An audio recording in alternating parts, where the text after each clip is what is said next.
백성들이 여리고성을 점령했어요. 그리고 아이성을 점령했어요. 그것이 가나안에게 퍼졌습니다. 그러니까 가나안에 있는 모든 족속들이 이스라엘 백성들을 두려워하게 됐죠. 왜냐하면 그 이스라엘 백성들이 자신들의 나라를 계속 빼앗아 가니까 자신의 나라가 빼앗을 것에 대한 두려움이 있었습니다. 두려움을 느낀 가나안 족속들이 어떻게 했냐면 이스라엘 백성을 공격을 하지요. 어떻게 공격을 하냐면은 오늘 말씀 1절에 보면은 가나안에는 6 족속이 같이 연합을 이룹니다. 연합을 이뤄서 그 이스라엘 백성들을 공격을 하려고 합니다. 이것을 통해서 우리가 알 수 있는 것은 사탄은 신앙인을 항상 공격한다는 거죠. 사탄이 신앙인을 공격하는 이유가 무엇입니까? 그것은 우리가 하나님을 믿으면 점점 사탄이 믿는 자신의 나라가 무너지기 때문에 그렇습니다. 여기 가나안 족속도 자신들의 자신 나라를 빼앗길 것을 두려워해서 그 이스라엘 백성들을 공격한 거거든요. 마찬가지로 사탄도 우리가 하나님을 열심히 믿으면 자신들의 나라가 무너지는 거예요. 그것 때문에 신앙인들을 계속 공격하고 있습니다. 그래서 우리가 이 말씀에 어떻게 위로를 받아야 되냐면 내가 지금 사탄의 공격을 받고 있다라고 한다면 내가 하나님을 잘 믿고 있구나 라고 생각하면 되는 겁니다. 사탄은 시시한 사람을 공격하지 않아요. 열심을 다해서 믿는 사람, 그런 사람을 공격의 대상으로 삼는 거죠. 근데 오늘 말씀을 통해서 이 가나안 족속이 이스라엘 백성들을 공격하는 이것을 통해서 사탄의 신앙을 어떻게 공격하는가 그거를 생각해 볼 수 있습니다. 2가지를 생각해 볼 수 있는데요. 첫째는 사탄은 신앙인을 공격할 때 온 힘을 다해서 공격을 합니다. 아까 얘기했듯이 1절에 보면은 가나안의 6 족속이 같이 연합을 합니다. 연합을 해서 그들이 공격하는데 또 2절에 보면은 그들이 일심으로 모여서 일심으로 이스라엘 백성과 싸우려 한다라고 말합니다. 일심으로 싸운다는 것은 뭘 말합니까? 연합군이 한 마음을 다해서 온 힘을 다해서 싸운다는 걸 말하죠. 여러분 사탄은 우리를 공격할 때 그냥 여유 부리면서 공격하지 않습니다. 온 힘을 다해서 우리를 공격해요. 죽이려고 합니다. 그럼 마태복음 12장에 주님께서 그런 비유를 하셨잖아요. 어떤 사람이 그 마음에 귀신이 있었는데 주님이 귀신을 내어 쫓았어요. 근데 귀신이 막 사방으로 돌아다니다가 거할 곳을 찾지 못해서 자신이 나온 그 사람에게 들어갑니다. 근데 어떻게 들어갑니까? 혼자 들어가지 않고 자신보다 더 악한 7 귀신을 데리고 들어갑니다. 더 악한 7 귀신을 데려간다는 건 뭘 말합니까? 사탄이 우리를 공격할 때 그냥 공격하는 것이 아니라 더 악하게 온 힘을 다해서 공격한다는 걸 말하죠.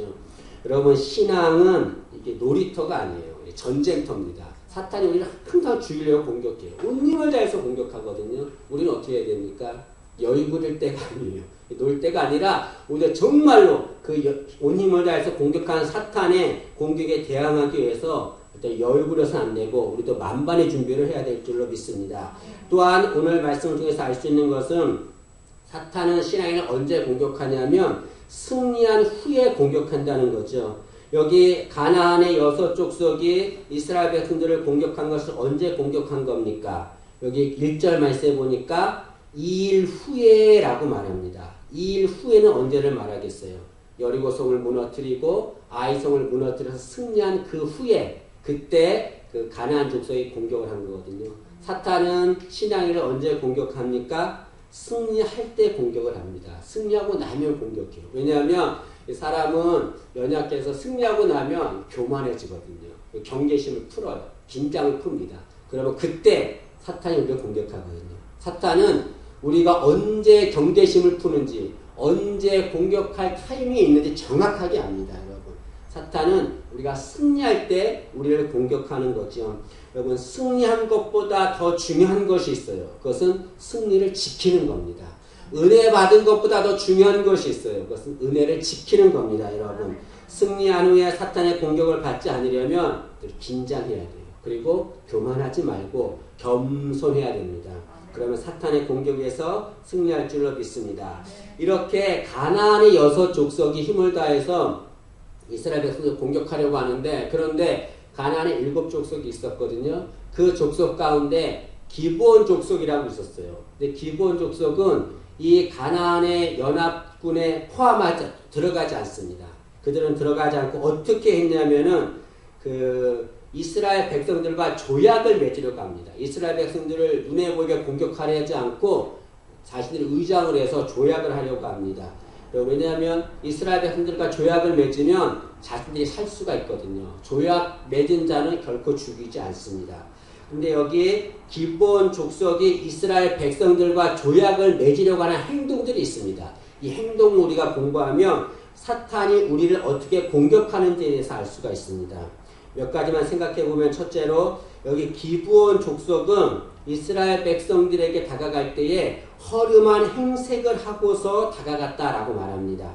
3절부터 5절을 보시면 기브온 주민들이 여호수아가 여리고와 아이의 행한 일을 듣고, 그러니까 성을 점령한 것을 듣고 꾀를 내어 사신의 모양을 꾸미되 헤어진 전대와 헤어지고 찢어져서 기운 가죽 포도주 부대, 가죽 부대를 나귀에 싣고 그 발에는 낡아서 기운 신을 신고 낡은 옷을 입고 다 마르고 곰팡이 난 떡을 준비하고, 여기 조약을 맺으려 가는데 기브온 족속이 어떻게 자신들을 꾸몄냐면 가장 허름하게 꾸몄어요. 그리고 음식도 곰팡이 나는 음식, 그거 가지고서 이스라엘 백성들에게 다가간 거죠. 이거는 거짓으로 꾸민 겁니다. 여러분, 사탄이 우리에게 다가올 때 어떻게 다가옵니까? 뿔난 모습으로, 환한 모습으로 다가옵니까? 거짓으로 꾸며서 다가오거든요. 거짓으로 꾸며서. 주님은 말씀하시기를 사탄은 거짓의 아비다 라고 말하고 있습니다. 요한복음 8장 44절에 주님께서 사탄에게 말하기를 그가 거짓말쟁이요 거짓의 아비다 라고 말하고 있습니다. 여러분, 아담과 하와가 사탄한테 어떻게 넘어졌습니까? 그의 거짓말에 넘어진 거거든요. 사탄은 우리에게 다가올 때에 거짓으로 꾸며서 다가옵니다. 우리가 그 사탄에 다가오는 것을 알기 위해서 어떻게 됩니까? 지식을 많이 쌓으면 되나요? 성경을 많이 읽으면 되나요? 영적 분별력이 있어야 돼요. 영적 분별력이 있어야 그가 사탄이구나 아닌가를 알 수가 있습니다. 사탄은 거짓으로 꾸며서 오거든요. 전혀 우리가 모르게 눈치 못 채게 다가옵니다. 우리 모두에게 다 영적 분별력이 있어서 사탄이 다가올 때에 분별할 수 있기를 간절히 소망합니다. 또한요, 기브온 족속은 보면은 이스라엘 백성들에게 와서 자신들이 이스라엘 백성들의 종이 되겠다라고 말합니다. 7절과 8절을 보시면 이스라엘 사람들이 히윗 사람에게 이르되, 여기 히윗 사람은 기브온 사람을 말합니다. 너희가 우리 가운데에 거주하는 듯하니 우리가 어떻게 너희와 조약을 맺을 수 있으랴 하나, 그들이 기브온 사람들이 여호수아에게 이르되 우리는 당신의 종들이니이다. 여기 보니까 기브온 사람들이 우리는 당신의 종들입니다. 다시 말하면 우리는 당신의 종이 되겠습니다 라고 말합니다. 11절 말씀도 보시죠. 11절도 보시면 그러므로 우리 장로들과 우리나라의 모든 주민이 우리에게 말하여 이르되 너희는 여행할 양식을 손에 가지고 가서 그들을 만나서 그들에게 이르기를 우리는 당신들의 종들이니 이제 우리와 조약을 맺읍시다. 여기도 보니까 우리는 당신의 종입니다. 당신의 종이 되겠습니다 라고 말합니다. 여러분, 이 말을 들은 이스라엘 백성들은 어땠을까요? 기뻤겠죠. 왜냐하면 종이 된다고 하니까 자신들에게 종이 필요하거든요. 가나안에서 할 일이 얼마나 많습니까, 여러분? 성막도 지어야 되죠. 음식도 만들어야 되죠. 땔감도 가져와야 되죠. 할 일이 얼마나 많아요. 근데 이 기브온 사람들이 자신들이 걸어와서 종이 되겠다고 하니까 얼마나 좋습니까? 이스라엘 백성들은 자신들의 필요한 모습으로 다가온 그들을 기쁨으로 맞이했을 것입니다. 여러분, 사탄은 어떻게 다가옵니까? 우리에게 가장 필요한 모습으로 다가와요. 우리가 가장 필요로 하는 모습으로 다가옵니다. 여러분, 고린도후서 11장 14절에 보니까 사탄도 자기를 광명의 천사로 가장하나니라고 말합니다. 사탄이 처음에 우리에게 다가올 때 어떻게 오냐면은 뿔난 모습으로 다가오는 것이 아니라 천사의 모습, 광명의 천사의 모습으로 다가옵니다. 그런데 그 광명의 천사로 다가오는 그 사탄의 유혹에 넘어가면 어떻게 됩니까? 본색을 드러내죠, 사탄이. 그리고 우리를 물어뜯어 공격을 합니다. 베드로전서 5장 8절에 말하기를 근신하라 뛰어라 너희의 적마귀가 우는 사자같이 두루다니며 삼킬 자를 찾는다라고 말합니다. 사탄은 처음에는 우리에게 올 때 가장 좋은 모습, 우리에게 가장 필요한 것을 주면서 다가옵니다. 그런데 거기에 넘어가요. 그러면 본심을 드러냅니다. 그리고 우리를 우는 사자처럼 물어뜯어 죽이는 거죠. 여러분, 아담과 하와가 사탄의 유혹에 넘어간 것은 어떻게 넘어갔습니까? 사탄이 막 흉측한 모습으로 다가와서 그랬습니까? 성경에 보니까 창세기 3장 1절에 뱀은 여호와 하나님이 지으신 들짐승 중에 가장 간교하니라 라고 말했습니다. 가장 간교했다는 건 뭐냐면 지혜로웠다는 거죠. 다시 말하면 아담과 하와가 보기에 아름다운 모습이었다는 걸 말합니다. 사탄은 아담과 하와에게 다가왔을 때에 아름다운 모습으로 다가왔어요. 매력적인 모습, 좋은 모습, 그들에게 필요한 모습으로 다가왔죠. 그러니까 경계심을 푸는 거예요. 그리고 나서 그 사탄의 유혹에 넘어가니까 어떻게 됐습니까? 사탄이 그들을 공격해줘. 선악과를 따먹어라. 그래서 그들은 저주, 하나님의 심판을 받아서 에덴 동산에 쫓겨나고 말았습니다. 여러분, 나에게 가장 좋게 해주는 것, 잘해주는 것, 거기에 다 만족할 필요 없습니다, 여러분. 그것이 정말 나에게 이로운 것인가 아닌가를 봐야 됩니다. 우리는 신앙인중에도 그런 사람이 있습니다. 막 물질이 필요하잖아요. 그래서 로또에 당첨됐으면 좋겠다라고 막 그런 사람이 있습니다. 저도 한때 그런 생각했습니다, 여러분. 근데 성경에 로또가 있어요.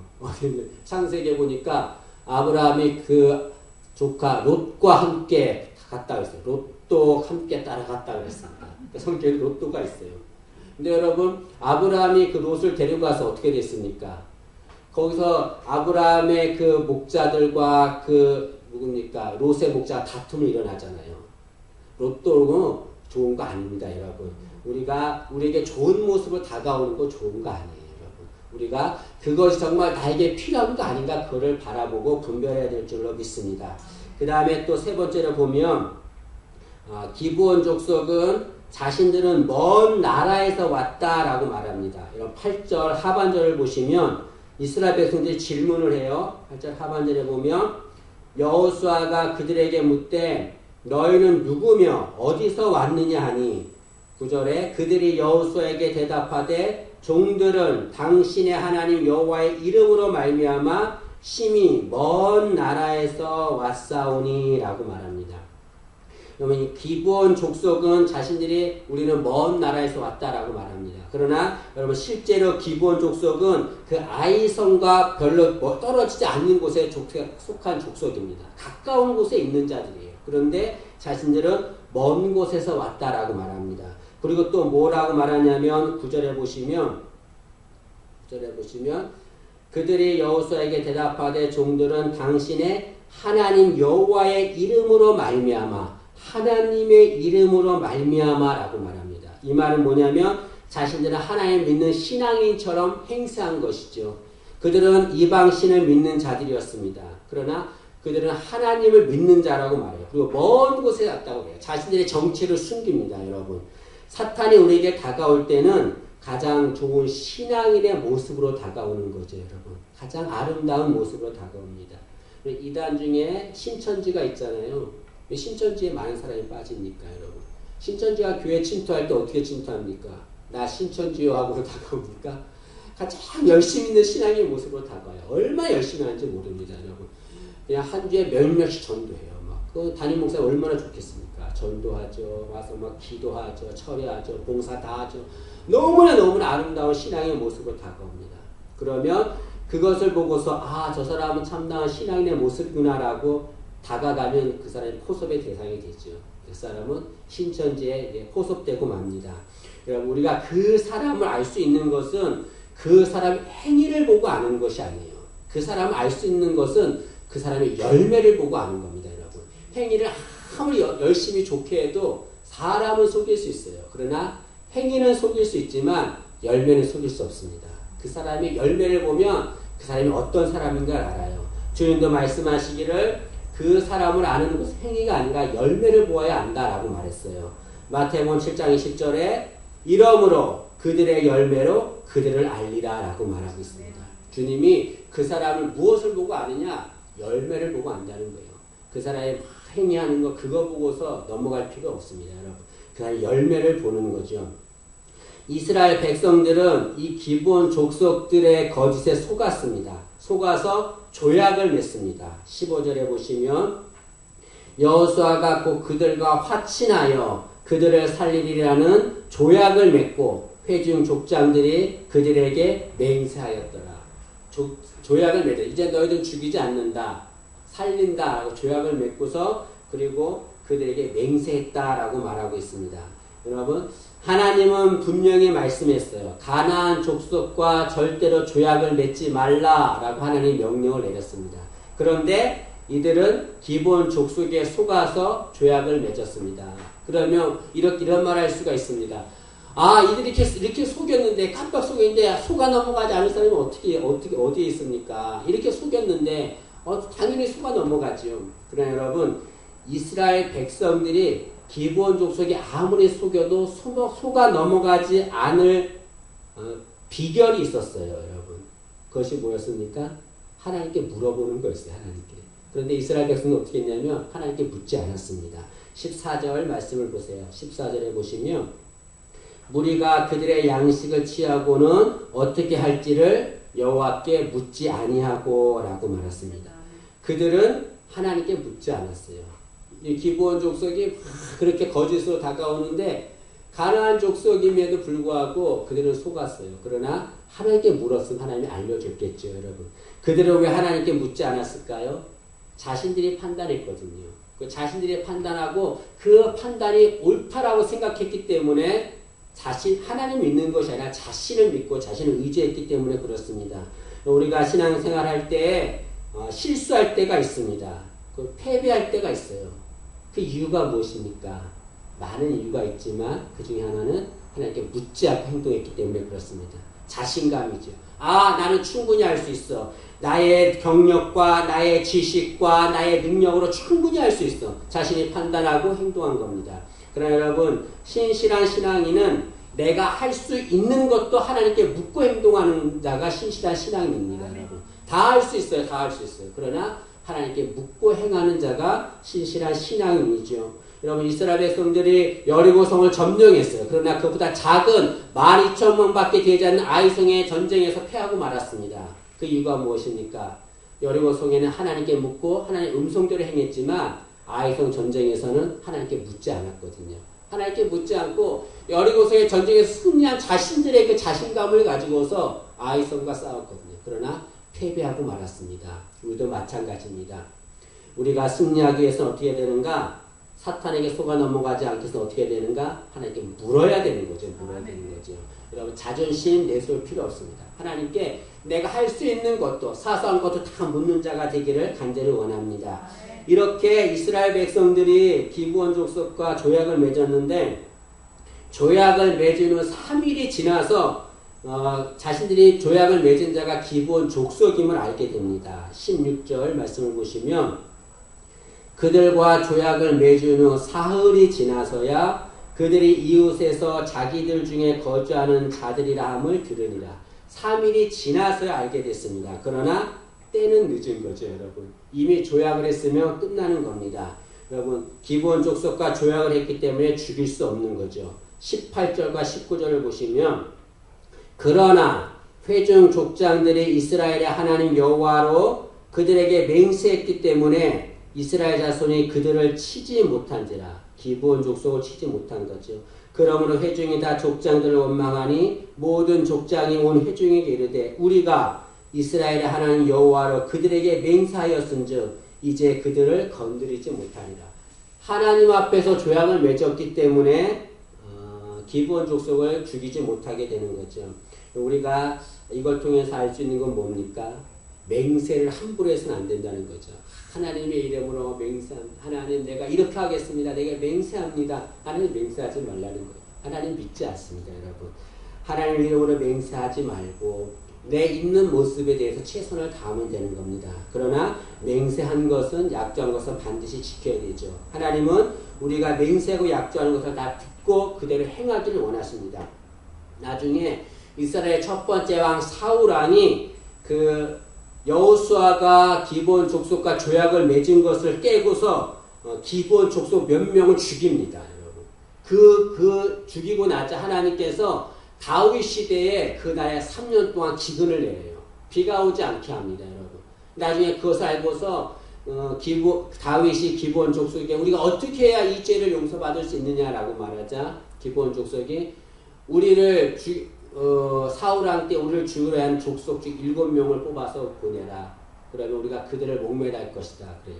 다윗이 그렇게 합니다. 7명이 목매달아 죽으니까 하나님은 그때서 저주를 푼 거죠. 여러분, 여호수아가 하나님 앞에서 약조한 조약을 맺은 것은 반드시 지켜야 되는 겁니다.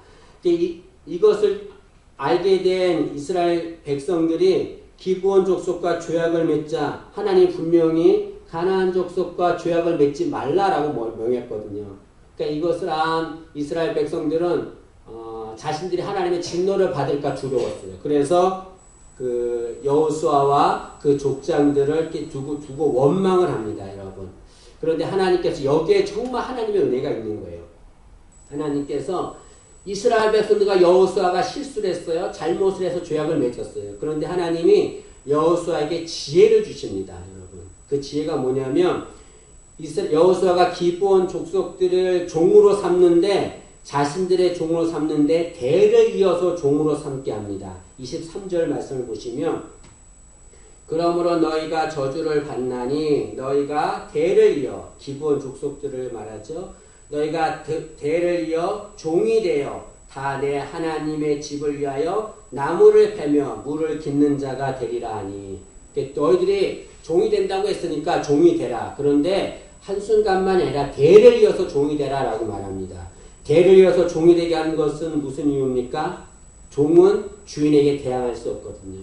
기브온 족속을 종으로 삼게 하는 것은 그 이방인의 영향력을 발휘하지 못하도록 만든 거거든요. 하나님의 지혜입니다. 특히 하나님 여호수아가 이스라엘 백성들이 나무를 패고 물을 깃는 그런 종의 일을 해야 되는데 어디서 그 일을 하게 했냐면 성막에서 그 일을 하게 했습니다. 23절 하반절을 보시죠.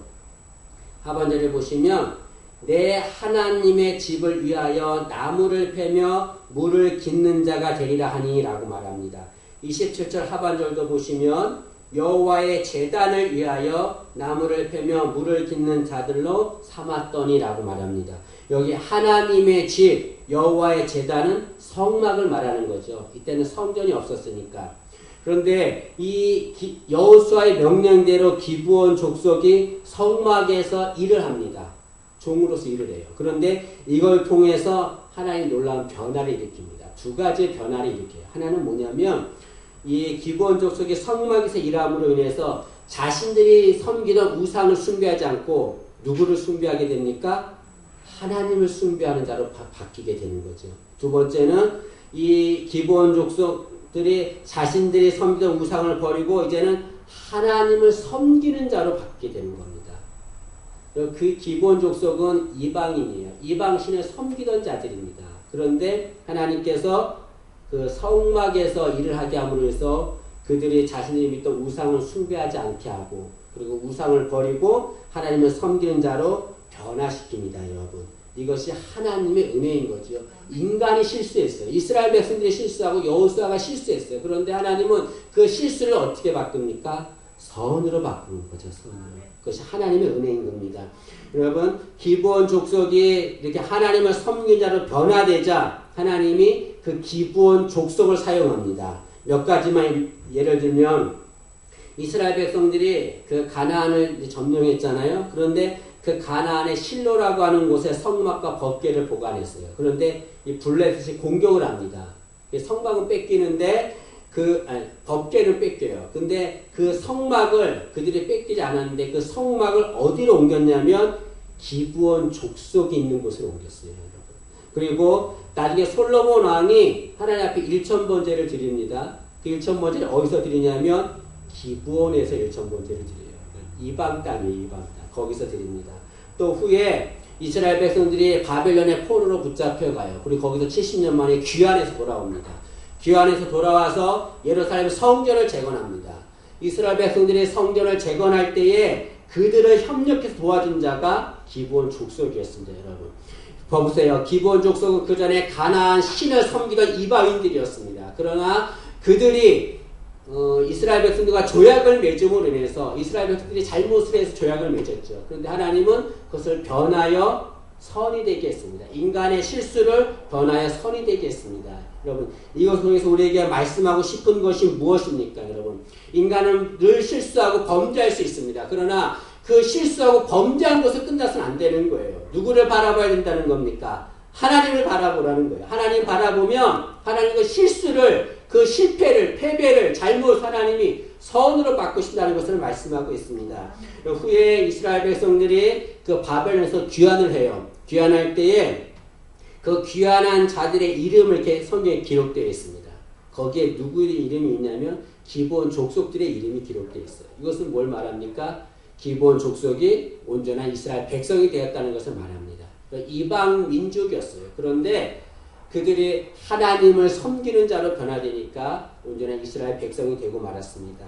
여러분, 내가 실수할 수 있어요. 잘못할 수 있습니다. 여기 이스라엘 백성들처럼 여호수아처럼 잘못할 수 있어요. 얼마든지 할 수 있고 지금까지 잘못해왔고 앞으로 잘못할 수 있습니다. 그러나 정말 하나님 여기서 우리에게 말씀하고 싶은 것은 무엇입니까? 그렇게 실수했지만 그 실수에 얽매이지 말라는 거예요. 실수 때문에 괴로워하지 말라는 거예요. 나를 바라봐라. 이스라엘 백성들이 실수했지만 내가 그것을 변하여 선에 이르겠던 것처럼 나를 바라보면 내가 그렇게 해주겠다라고 말씀하고 있습니다. 여러분, 인생에서 실수할 수 있지만 우리는 그 실수만을 바라보지 말고 누구를 바라봐야 합니까? 하나님을 바라봐야 돼요. 하나님은 실수보다 크신 분이십니다. 인간이 아무리 많이 실수해도 실수보다 크신 분이 하나님이시고 그 실수보다 위대하신 분이 하나님이십니다.